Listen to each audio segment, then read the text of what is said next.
place where everyone can learn and earn. And today, tuturuan ko kayo kung paano gumawa ng pocket booklet. Ayan, meron kasi akong ginawang series inside our community. Ito ay collection ng books, ng small booklets.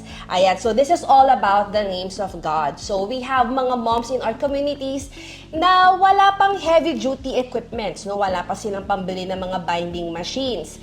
So kahit meron namang mas mura na binding machines like mga tig to 2,000 pesos, meron pa rin mga ibang moms na hindi talaga afford yon. So, I've created a booklet format for this product para madali lang siyang gawin at maganda yung kinalabasan niya. So, simple lang ang tools na kailangan for you to bind this booklet. Kailangan mo lang ng long arm stapler. So, I know I've created a tutorial previously, months ago, on how to create your own booklet using the long arm stapler. But this time, iba naman yung size na gagawin natin. So, just to let you know, ito yung format or yung size ng ating pocket size booklet. So, hindi naman talaga siya literal na kasya sa pocket. Well, pero kasya sa bulsa ng pantalon sa likod, no? Pero syempre, yung mga moms na gusto ng maliliit na bags lang at gusto nila na meron silang dalang mga booklets for their kids habang naghihintay or what. So, this is the perfect size. And hindi rin siya masyadong makapal, so hindi siya nakaka-intimidate basahin. Ayan. So, ito yung kinalabasan niya. So, ayan. Manipis lang siya, kaya hindi mo kailangan ng rim cutter for this. Ang kailangan lang natin ay cutter at of course, kailangan natin ng cutting mat. Okay? And of course, kailangan din natin ng photo paper and kailangan din natin ng cold laminating film o yung tinatawag nating photo top.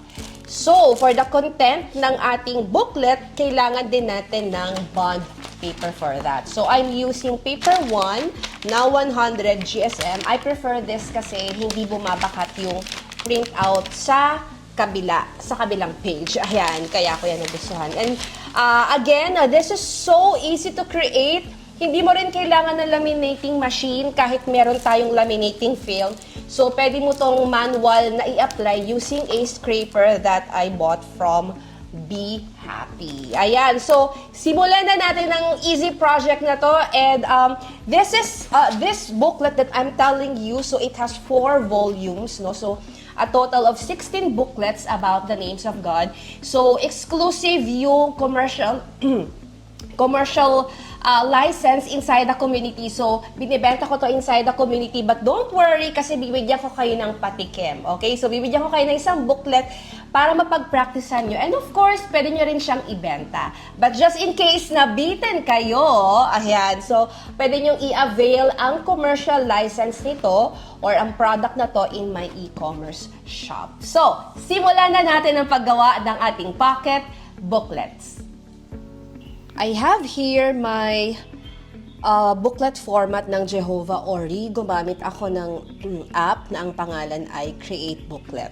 So, in this app, i-upload mo lang yung PDF format ng kahit anong product na gusto mong gawing in booklet form. Okay? So, para hindi ka na mahirapan sa pag-layout. So, na-layout ko na siya at ang magiging kalalabasan niya ay ganito na siya. So, sunod-sunod na yung mga pages. Ayan, kahit nakatupi at kahit naka-stapler. Okay, so uunahin muna natin yung cover because photo paper ang gagamitin natin for this. We will be using Epson L8050 series and then range from 1. Page 1 muna tayo yung cover natin. And then we will make sure that it's A4 borderless and we'll click on print.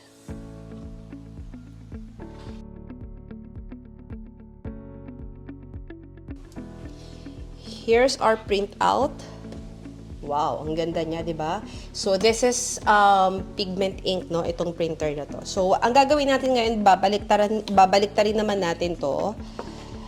At ipiprint natin yung colored printout sa likod. We're done with our printout. So ngayon naman ipiprint na natin yung content ng ating booklet using my Canon Maxify. So, dito sa settings natin, ang naiwan na lang na pages ay pages 3 to 12. So, click on print and then range from 3 to 12. And then, make sure na mabago mo yung printer na gagamitin mo. We will be using Canon Maxify.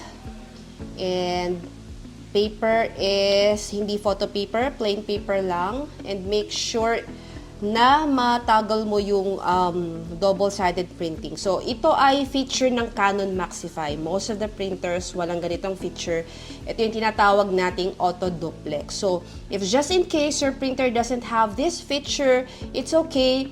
May setting dyan wherein you can locate yung print mo muna yung odd pages and then manually flip it and then print mo naman yung even pages. But for this one, we have option here, yung double-sided na tinatawag, this one, make sure lang na on short edge.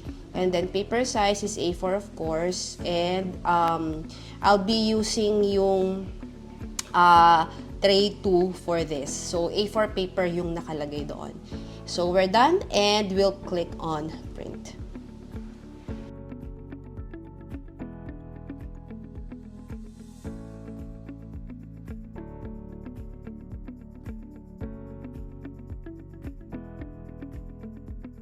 We're done. Natapos na natin ang ating print out. Ayan, so konting pages lang naman to kaya madali siyang i-print. So, ibabind na natin to but before that, we will prepare our cover muna. So, here's our cover and again, we will be using a photo top. So, this is glitter. So, glitter yung gagamitin natin sa front and then glossy naman yung gagamitin natin sa back. Ayan. Okay? So, pipil mo lang tong backing ng iyong cold laminating film. Medyo may kahirapan siya. So, eto na. Ayan. And then, zoom natin.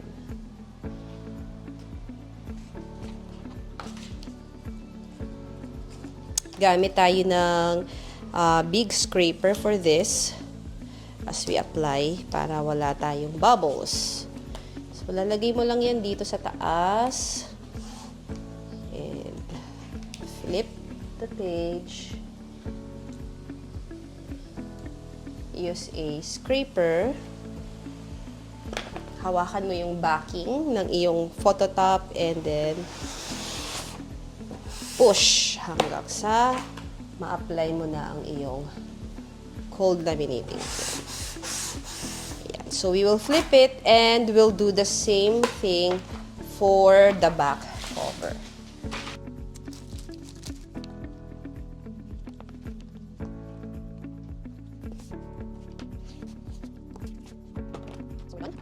Ngayon ay ititrim natin kasi makikita nyo merong mga excess na film. Oops. So, ito na natin yung gagawin.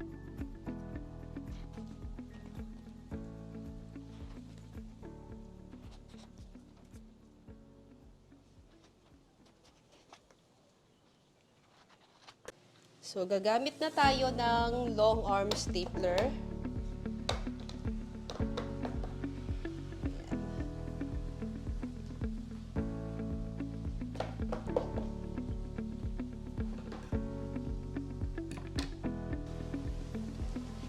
Dito tayo sa maliwanag bilang malabo ng ating mata. So, I have here QAF na long arm stapler. Ang bala na pwede dito ay 24 by 6 and 26 by 6. Okay? So, ang kaya nito ay max of 25 pages lang. Okay? So, hindi tayo pwede basta-basta gumamit ng kung ano-anong bala. Meron lang bala na pwede dito. Okay? So, nasubukan ko kasi before, akala ko mahina yung stapler or hindi quality, yung pala mali lang yung bala na nagamit ko, hindi niya kaya kasi masyadong makapal, kaya nasira. So make sure na pag bibili kayo ng long arm stapler, mabasa niyo yung description niya kung ilan lang talaga yung kaya niya. So wala yun sa bala. Before I used to say na kailangan niya bumili ng bala na kayang mag-stapler or mag-bind ng kunyari ng 30 pages and all. Pero yung stapler meron lang talaga siyang bala na pwede sa kanya. So, hindi natin siya pwedeng gamitan ng bala na makaka-stapler kunyari ng 50 pages or 30 pages kasi yung capacity niya is hanggang pang 25 pages lang talaga. So, this is perfect for mga smaller projects, mga maninipis na projects. Okay? So, if gusto niyo ng heavy duty, yung medyo makapal, so, ibang stapler na ang gagamitin niyo for that. So, make sure na pantay yung ating pages. Ayan yung ating content and yung cover. So, hindi na ako gumamit ng scoring tool kasi manipis lang naman. So, hindi siya mahirap itupi. Okay? So, parang hindi siya pantay. Okay. So, meron pa ako ditong nakikitang line. So, usually, yung bunganga ng stapler, hindi ko tinatapat dun sa guhit. Ayan. Medyo hindi nyo makita kasi black masyado. Pero yeah, hindi ko siya nilalagay doon sa mismong guhit. Nilalagpas ko ng konti yung bibig niya. Ayan. Ayan. Sa kabila.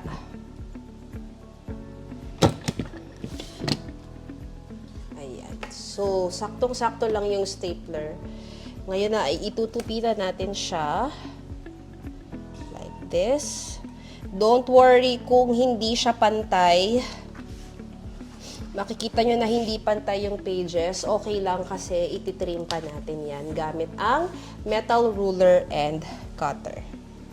So, I have here my metal ruler and we will trim the pages using a cutter. So, perfecto if you don't have heavy-duty equipments yet. Long arm stapler lang ang kailangan natin. Metal ruler and cutting mat and of course, cutter and achievable na ang ating pocket booklet.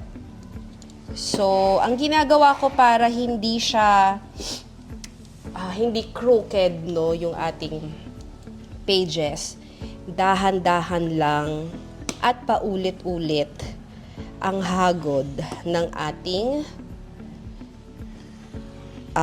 blade or cutter. Ayan.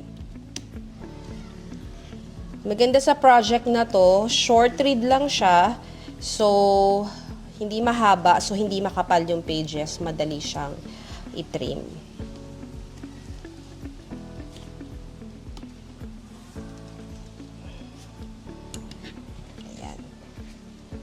Look.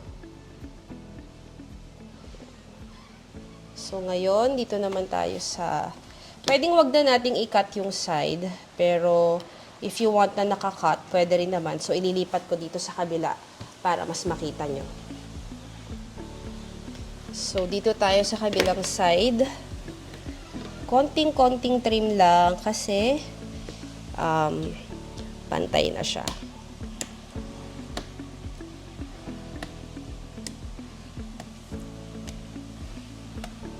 Wag mamadaliin para maganda yung pagkakakat natin. Ayan. Look. Okay, then gawin din natin sa kabila para wala tayong puti.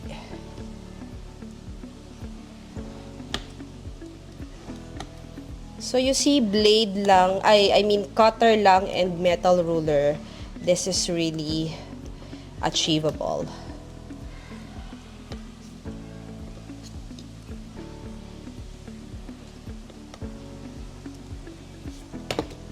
Ayan. So, we're done with our booklet. Ayan. Actually, pwede pa natin itong i-cut eh. Ayan, para walang white. Ayan.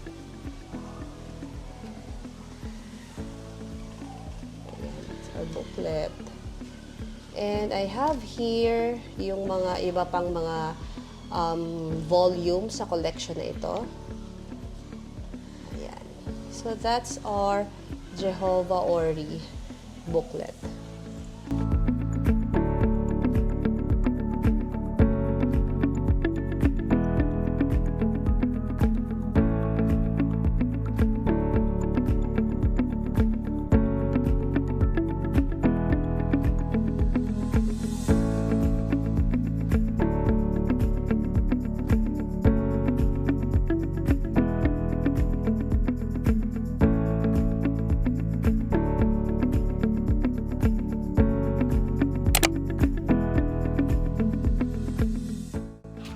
O, di ba? Hindi man lang pinagpawisan ng kili-kili nyo dyan. O, di ba? Sobrang dali lang niyang gawin. And I'm telling you, you are not just creating booklets and paper products. You are creating seeds of faith. You are selling seeds of faith na pwedeng ma-instill sa heart ng next generation, di ba? So, I'm telling you, ito ay one of my best-selling commercial licenses inside our community. So, just in case na nakita mo yung potential na, wow, pwede ko pala itong pagkakitaan habang nasa bahay ako, or wow, I can really monetize my skills and creativity, I'm inviting you inside our DIY Premium community dahil hindi lang mga perks and special offers ang meron inside at hindi lang mga crafting tutorials. No, we have master classes, business trainings.